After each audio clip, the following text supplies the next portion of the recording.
राधे राधे दोस्तों। मैं रेशु एक नई कहानी लेकर आई हूँ। बिन माँ के बच्चों की कहानी। बहुत पुराने ज़माने की बात है। एक आदमी अपने परिवार के साथ एक छोटे से गांव में रहता था।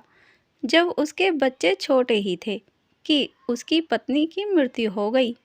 बच्चों की देखभाल के लिए पति को दूसरी शादी करनी पड़ी। कुछ सालों के बाद सौतेली माँ भी दो बच्चों की माँ बन गई। अब चारों भाई बहन एक साथ रहते थे। कुछ समय के बाद सौतेली माँ एकदम बदल गई। वह अपने बच्चों को अच्छा खाना खिलाती थी, अच्छे रंगीन कपड़े पहनाती थी और सौतेले बच्चों को पुराने कपड़े पहनाती थी। कुछ दिनों बाद सौतेली माँ ने उन्हें रूखी सूखी रोटी देकर गायों के ग्वाला भेजना शुरू कर दिया। अब वे दिन भर ग्वाला जाते और भूखे प्यासे शाम को घर आते थे। ऐसे समय में उन्हें अपनी माँ की बहुत याद आती थी। एक दिन दोनों बच्चों ने अपने हाथ की सूखी रोटी अपनी काली गाय को देते हुए कहा, माँ तुम हम पर ऐसी ही दया करो जैसी हमारी माँ हम पर करती थी। इतना कहना था कि गाय के थनों से दूध निकल आया।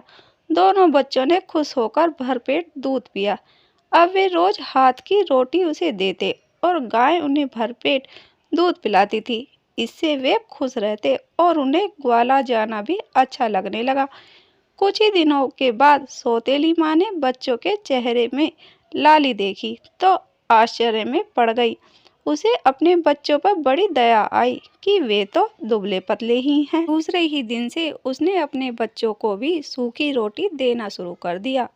2-3 सप्ताह बाद उसने देखा कि बच्चे हट्टे कट्टे होने के बदले कुछ ज्यादा ही दुबले पतले दिखाई देने लगे थे। अब माँ थोड़ी उलझन में पड़ गई। उसने अपने एक बच्चे को इसका राज जानने के लिए भाइयों के साथ ग्वाला भेजा और कहा कि वह ध्यान दे कि भाई दिन में क्या खाते हैं। दूसरे दिन तीनों भाई गायों को लेकर जंगल की ओर निकल पड़े। गायों ने आराम से चरागाह में घास चरी। दोपहर का समय होने को आया। बच्चों के पेट भूख से कुलमुलाने लगे, पर उन्हें हिम्मत नहीं आ रही थी कि गाय से दूध मांगे। उन्हें डर था कि उनका सौतेला भाई माँ से चुगली न कर दे। भूख सहन से बाहर होने पर वे भाई से बोले कि हमारी काली गाय हमें दूध देती है, इसी से हम अपनी भूख मिटाते हैं। यह बात तुम किसी को मत बताना। भाई ने कहा, मैं इस बात को किसी से नहीं कहूँगा, चिंता मत करो। अब दोनों भाई खुश हुए और अपनी रोटी गाय को देते हुए बोले, ओ प्यारी माँ, हम पर ऐसी दया करो जैसे हमारी माँ हम पर करती थी। ऐसा सुनते ही गाय ने तीनों भाइयों को पेट भरकर दूध पिलाया। शाम होने पर तीनों भाई गायों को लेकर घर आए तो माँ ने अपने बेटे से पूछा, तुमने चरागाह में क्या खाया?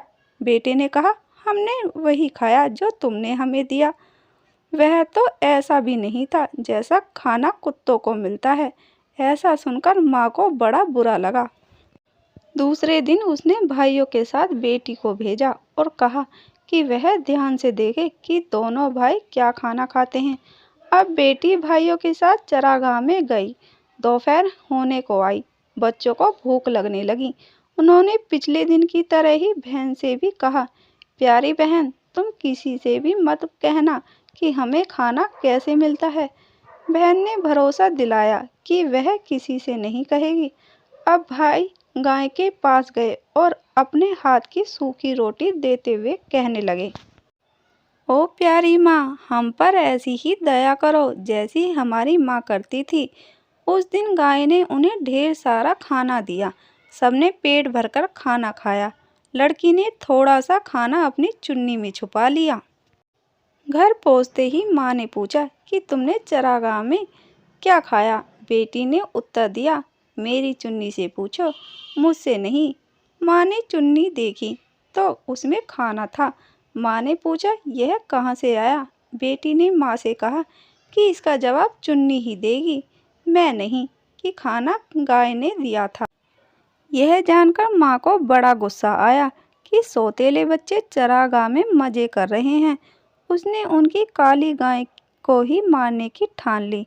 उसने बीमार होने का बहाना करके वैद से कहा कि वह उसके पति से कहे कि काली गाय का मांस खाकर ही वह अच्छी हो सकती है। वैद्य ने ऐसा ही किया। उसके पति को कहा कि उनके घर की काली गाय को ही मारना होगा। बाप ने तुरंत ही बच्चे को समाचार भेजा कि माँ को बचाने के लिए उन्हें काली गाय को मारना होगा। उसे लेने वे चरागाह में आ रहे हैं। यह सुनकर दोनों बच्चे गाय के गले में हाथ डालकर रोने लगे।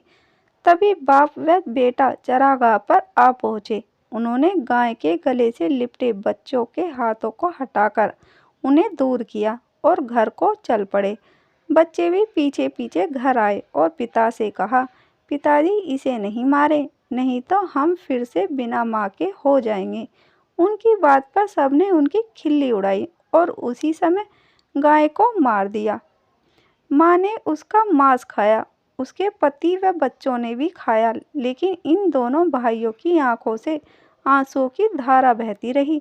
वे कुछ भी नहीं बोले और जो मांस उन्हें मिला उसे वे अपने खेत में ले गए। उसके बाद आसपास लकड़ी इकट्ठा करके उसका दाह संस्कार किया। उससे जो राख बनी उसे अपने चरागाह में ले गए, जहां उन्होंने एक गड्ढा खोदा और जो अस्थियों की राख बची थी उसे उन्होंने दफना दिया। दूसरे दिन से दोनों भाई फिर से ग्वाला जाने लगे। फर्क इतना ही था कि काली गाय उनके साथ नहीं थी। वे रोज चरागाह में अपनी गाय की अस्थियों के पास जाकर प्रेम के दो आंसू बहाकर दूसरी गायों के साथ घर लौट आते। एक दिन हमेशा की तरह वे चरागाह में पहुंचे तो देखा कि अस्थियों की जगह पर एक सुंदर धृत कुमारी का पौधा खड़ा था। आश्चर्य से उसके पास गए और उसकी लंबी लंबी पत्तियों को सहलाने लगे। तभी उस सुंदर पौधे ने उन्हें अपनी गोद में ले लिया और खाने की बौछार कर दी। दोनों भाई उससे लिपट कर बोले, हमारी माँ कभी गाय बनकर आती है, कभी धृत कुमारी की बहार बनकर आती है। माँ कितनी अच्छी होती है, क्यों है ना भैया? कहकर दोनों भाई हंसने लगे। कहते हैं कि उसके बाद वे दोनों भाई अपनी सौतेली माँ के पास कभी नहीं गए। उसी धृत कुमारी ने उनका पालन पोषण कर उन्हें बड़ा बनाया था। तो दोस्तों, आपको हमारी कहानी कैसी लगी हमें कमेंट बॉक्स में ज़रूर बताइए। कहानी पसंद आई हो तो प्लीज़ लाइक और शेयर करना बिल्कुल भी ना भूलिए और इस तरह की कहानी सुनने के लिए हमारे चैनल को सब्सक्राइब ज़रूर कीजिएगा। धन्यवाद।